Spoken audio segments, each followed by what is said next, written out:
ಜೀವನ ಬಗ್ಗೆ ಸಾರ್ಥಕತೆ ಒಂಜಿ ಒಂಜಿ ಸ್ಥಾನಮಾನ ಸ್ವಗೃಹ ಪ್ರವೇಶ ಸಾಮಾಜಿಕ ಹೋಮವನ್ನೇ ಮಾಡಬೇಕು ಅಂತ ಇಲ್ಲ. ಒಂದು ಬಂದವರಿಗೊಂದು ಲೋಟ ನೀರು ಕೊಟ್ಟರೆ ಅದು ಕೂಡ ಮಾತೃದೇವೋಭವ, ಪಿತೃದೇವೋಭವ, ಆಚಾರ್ಯ ದೇವೋಭವ, ಅತಿಥಿ ದೇವೋಭವ ಅಂತ ಮನೆ ನಡೆಸೋದು ಅಂತ ಹೇಳಿದರೆ ತಂದೆ ತಾಯಿಗೆ ಗೌರವ ಕೊಡೋದು, ಅವರನ್ನು ಭಕ್ತಿ ಮಾಡೋದು, ಮತ್ತು ಆಚಾರ್ಯ ದೇವೋಭವ ಯಾರು ಗುರುಸ್ಥಾನದಲ್ಲಿದ್ದಾರೆ ಅವರಿಗೆಲ್ಲ ಆಶ್ರಯ ಕೊಡ್ತಾ ಇರೋದು. ಇನ್ನೊಂದು ಅತಿಥಿ ಸತ್ಕಾರ, ಬಂದವರಿಗೆ ಸತ್ಕಾರ ಮಾಡೋದು, ಅದಕ್ಕೋಸ್ಕರ ಮನೆ ಕಟ್ಟೋದು ಅಂತ ಲೆಕ್ಕ. ಅದರಲ್ಲೇ ಧರ್ಮ ಇರುತ್ತದೆ. ಧರ್ಮ ಅಂತ ಹೇಳಿದರೆ ಏನು ಧರ್ಮ ಮಾಡ್ತೇವೆಯೋ ಅದಕ್ಕೆಲ್ಲ ನಮಗೆ ಬೇಕಾದಂತಹ ಅವಕಾಶ ಒದಗಿಸಿಕೊಡೋದು ಮನೆ ಅಂತ. ಮನೆಗೆ ವಾಸ್ತು ಅಂತ ಹೇಳಿದ್ರು. ವಾಸ್ತು ಅಂತ ಹೇಳ್ತಾರೆ ನಾವು. ಅದು ವಾಸ್ತು ಅಂತ ಹೇಳಿದರೆ ಏನರ್ಥ ಅಂತ ಹೇಳಿದರೆ ನಾವು ಒಂದು ಗೋಡೆ ಮಾಡು ಇದ್ದು ನಮಗೆ ನೆರಳು ಕೊಡುವಂತಹ ಜಾಗ ಅಂತ. ವಾಸ್ತು ಅಂತ ಹೇಳಿದರೆ ಈ ರಾಹು ಕೇತು ಅಂತ ಗ್ರಹಣಕಾರಕರಿದ್ದಾರೆ, ಸಿಂಹಿಕೆ ಅಂತ ರಾಕ್ಷಸಿ ಇದ್ದು, ಈ ವರಾಹಸ್ಯ ಹರೇ ಸುತಃ ಅಂತ ಅವರಿಗೆ ಆಶ್ರಯ ಕೊಡುವಂತಹ ವರಾಹ ದೇವರ ಮಗನಿಗೆ ವಾಸ್ತು ಅಂತ ಹೆಸರು ಅಂತ. ವರಾಹ ದೇವರ ಮಗನಾಗಿ ವಿಷ್ಣು ದೇವರ ಮಗನಾಗಿ ಹುಟ್ಟಿದವನು ವಾಸ್ತು. ಆ ವಾಸ್ತುವಿನ ಸನ್ನಿಧಾನ ಇತ್ತು ಅಂತ ಆದರೆ ನಮಗೆ ಶ್ರೇಯಸ್ಸಾಗ್ತದೆ. ಅಂತಹ ಒಂದು ವಾಸ್ತುವಿಗೆ ಹೊಸದಾಗಿ ಪ್ರವೇಶ ಮಾಡ್ತಾ ಇದ್ದೇವೆ. ಪ್ರವೇಶ ಮಾಡೋದು ಧರ್ಮ ಪ್ರಜಾ ಸಂಪತ್ತಿ ಅರ್ಥ ಅಂತ ಮದುವೆ ಆಗುವಾಗ ಸಂಕಲ್ಪ ಮಾಡಿರ್ತೇವೆ. ಧರ್ಮ ಸಾಧನೆ ಮಾಡ್ತೇವೆ ಮತ್ತು ಪ್ರಜಾ ಸಾಧನೆ ಮಾಡ್ತೇವೆ. ಪ್ರಜಾ ಸಾಧನೆ ಅಂದರೆ ವಂಶವೃದ್ಧಿ ಮಾಡ್ತೇವೆ. ಎರಡು ಉದ್ದೇಶದಿಂದ ಮದುವೆ ಆಗೋದು. ಅದರಲ್ಲಿ ಮೊದಲನೇದು ಧರ್ಮ ಕಾರಣ. ಧರ್ಮ ಕಾರ್ಯ ಮಾಡಲಿಕ್ಕೋಸ್ಕರ ಏನೆಲ್ಲ ಮಾಡಬೇಕು ಅದನ್ನೆಲ್ಲ ನಾವು ಮಾಡ್ತೇವೆ. ಹಾಗೆ ಸ್ವಂತ ಮನೆಯಲ್ಲಿ ಹೊಸದಾಗಿ ನಿರ್ಮಾಣ ಆಗುವಂತಹ ಒಂದು ಮನೆ ನಮಗೆ ಮನಸ್ಸಿಗೆ ಸಂತೋಷ ಕೊಡುವಂಥ, ಮನಸ್ಸಿಗೆ ಸಂತೋಷದಿಂದ ನಾವು ಧರ್ಮ ಆಚರಣೆ ಮಾಡಬೇಕು ಅಲ್ವಾ. ಸುಧರ್ಮ ಅಂತಲೇ ಹೆಸರಿಟ್ಟಿದ್ದೀವಿ ಅಲ್ವಾ. ಸುಷ್ಟು ಧರ್ಮ, ಒಳ್ಳೆಯ ಧರ್ಮ.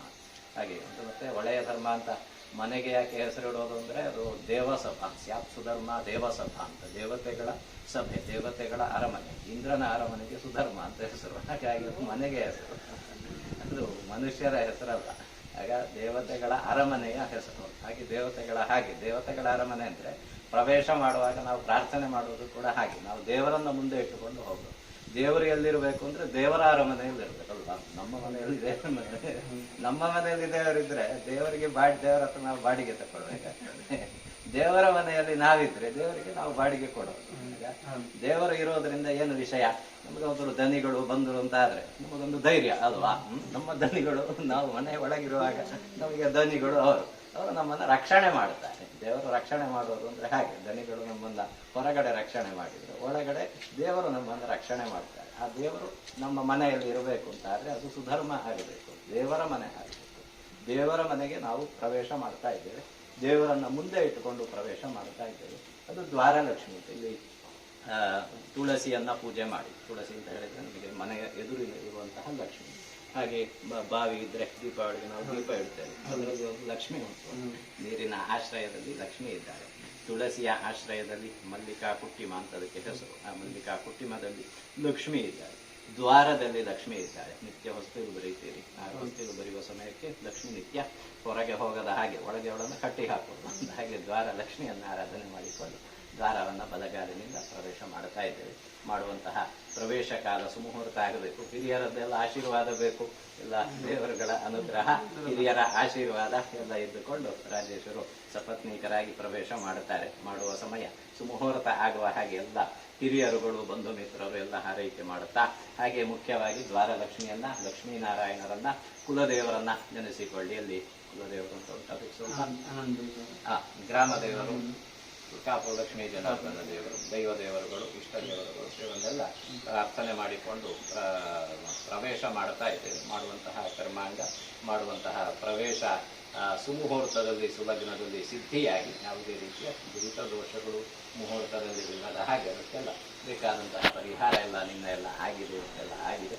ಎಲ್ಲ ಪೂರ್ಣವಾಗಿ ದೇವರ ಕೃಪಾ ಕಟಾಕ್ಷದ ಒಟ್ಟಿಗೆ ನಾವು ಪ್ರವೇಶ ಮಾಡುವ ಸುಮುಹೂರ್ತದಿಂದ ನಮಗೆ ಮುಂದಿನ ಜೀವನ ಎಲ್ಲ ಸುಖಮಯ ಆಗುವ ಹಾಗೆ ಕುಟುಂಬಕ್ಕೆ ಎಲ್ಲರಿಗೂ ಕೂಡ ಇಲ್ಲಿಯ ದೇವರುಗಳ ಪೂರ್ಣ ಅನುಗ್ರಹ, ಕುಟುಂಬದ ದೇವತೆಗಳ ಅನುಗ್ರಹ ನಮ್ಮ ಮನೆಗೆ ಪೂರ್ಣವಾಗಿ ಇರುವ ಹಾಗೆ ದೇವರುಗಳೆಲ್ಲ ಅನುಗ್ರಹಿಸಿ ಕಾಪಾಡಬೇಕು ಅಂತ ಪ್ರವೇಶ ಕಾಲದಲ್ಲಿ ಪ್ರಾರ್ಥನೆ ಮಾಡೋದು. ಮಂಗಲಂ ಭಗವಾನ್ ವಿಷ್ಣುರ್ಮಂಗಲಂ ಮಧುಸೂದನಃ ಮಂಗಲಂ ದೇವಕೀ ಪುತ್ರೋ ಮಂಗಲಂ ಗರುಡಧ್ವಜಃ ನಮೋಸ್ತನಂತಾಯ ಸಹಸ್ರಮೂರ್ತಯೇ ಸಹಸ್ರಪಾದಾಕ್ಷಿ ಶಿರೋರ್ವಾಹವೇ ಸಹಸ್ರನಾಮ್ನೇ ಪುರುಷಾಯ ಶಾಶ್ವತೆ ಸಹಸ್ರಕೋಟಿ ಏಕತಾರಿಣೇ ನಮಃ. ಕುಲದೇವತಾಂತರಕಲಕ್ಷ್ಮೀ ನಾರಾಯಣಾಭ್ಯಾಂ ನಮಃ. ವಾಣಿ ಹಿರಣ್ಯಗರ್ಭಾಭ್ಯಾಂ ನಮಃ. ಉಮಾಮಹೇಶ್ವರಾಭ್ಯಾಂ ನಮಃ. ಶಶಿ ಪುರಂದರಾಭ್ಯಾಂ ನಮಃ. ಅರುಂಧದೇವದೇವತಾಭ್ಯಾಂ ನಮಃ. ಸೀತಾರಾಮಾಭ್ಯಾಂ ನಮಃ. ಕುಲದೇವತಾಭ್ಯೋ ನಮಃ. ಗ್ರಾಮದೇವತಾಭ್ಯೋ ನಮಃ. ಸರ್ವೇಭ್ಯೋ ದೇವೇಭ್ಯೋ ನಮಃ. ಸರ್ವೇಭ್ಯೋ ಬ್ರಾಹ್ಮಣೇಭ್ಯೋ ನಮಃ. ಪ್ರವೇಶಕಾಲಃ ಸುಮುಹೂರ್ತೋಸ್ತಿ ಭವಂತೋ ಬ್ರುವಂತೋ. ಪ್ರವೇಶಕಾಲಃ ಸುಮುಹೂರ್ತಃ ಅಸ್ತು. ಶಿವಂ ವಾಸ್ತು ಶಿವಂ ವಾಸ್ತು ಶಿವಂ ವಾಸ್ತು ಭವಂತೋ ಬ್ರುವಂತೋ. ಶಿವಂ ವಾಸ್ತು ಶಿವಂ ವಾಸ್ತು ಶಿವಂ ವಾಸ್ತು. ಭದ್ರಂ ವಾಸ್ತು ಭದ್ರಂ ವಾಸ್ತು ಭದ್ರಂ ವಾಸ್ತು ಭವಂತೋ ಬ್ರುವಂತೋ. ಭದ್ರಂ ವಾಸ್ತು ಭದ್ರಂ ವಾಸ್ತು ಭದ್ರಂ ವಾಸ್ತು.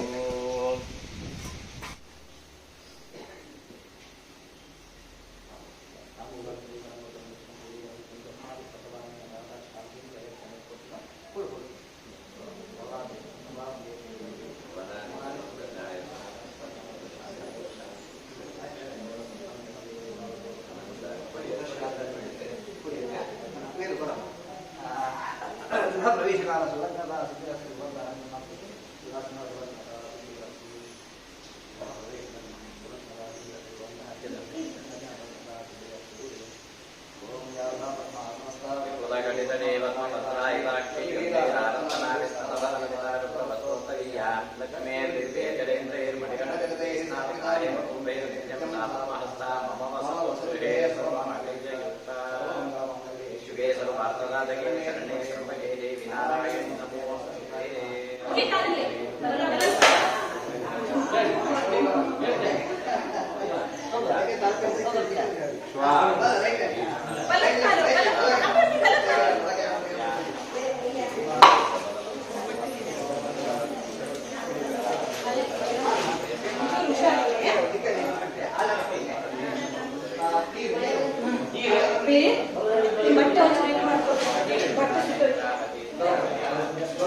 ಒಂದು ಯೋಗ ದೇವರ ಸೇವೆ ದೇವಸ್ಥಾನದಲ್ಲೆಲ್ಲ ಕೆಲಸ ಮಾಡ್ತಾ ಇರ್ತೀವಿ. ಕುರ್ಚಿ ಇದ್ಬೇಕಾ?